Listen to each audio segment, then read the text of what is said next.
Farid was a man who lived in a small village in Algeria who dreamed of visiting New York City.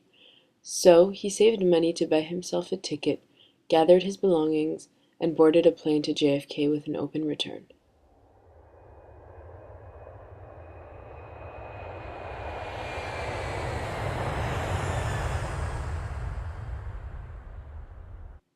When he arrived at the airport in New York, he needed to get to the city.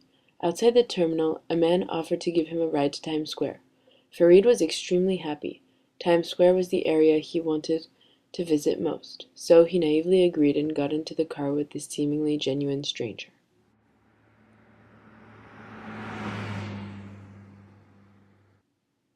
The car stopped. The Algerian got out of the car, but he looked confused. He did not see any of the skyscrapers or bright lights. All he saw was the moon surrounded by darkness. They were in a remote area in Brooklyn.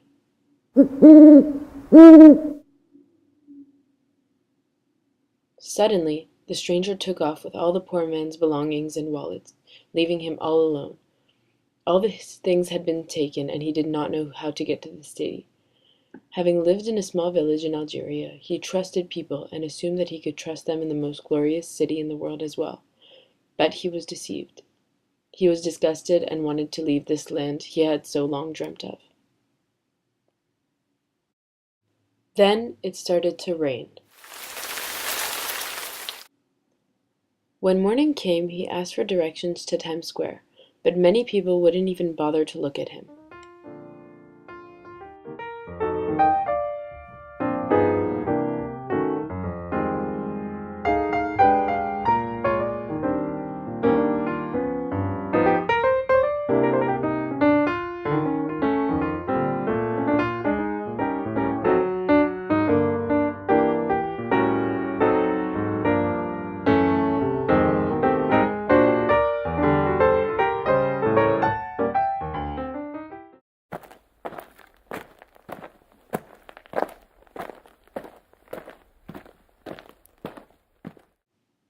Finally, after more than 3 hours, he managed to get to the New York office of the travel agency he bought his ticket from.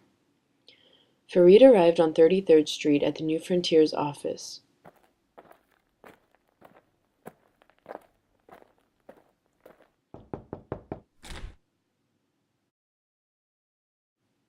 There, he spoke to two agents telling them his story.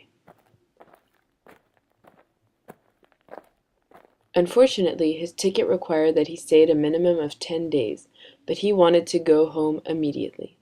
They could not help him if he could not pay the $120 surcharge, but he had no money.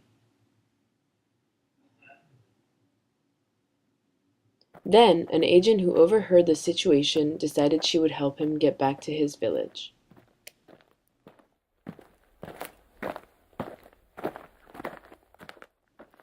She first took him to the airline satellite office by Grand Central Terminal and managed to convince the supervisor to book him on the evening flight without him having to pay the fee.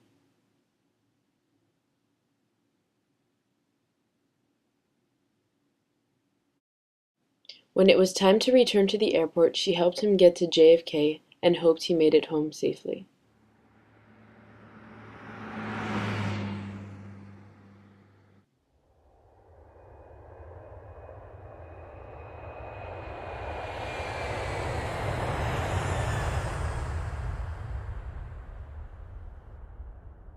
A month later, she received a letter with a picture of him in his village, thanking her for helping him when no one else would.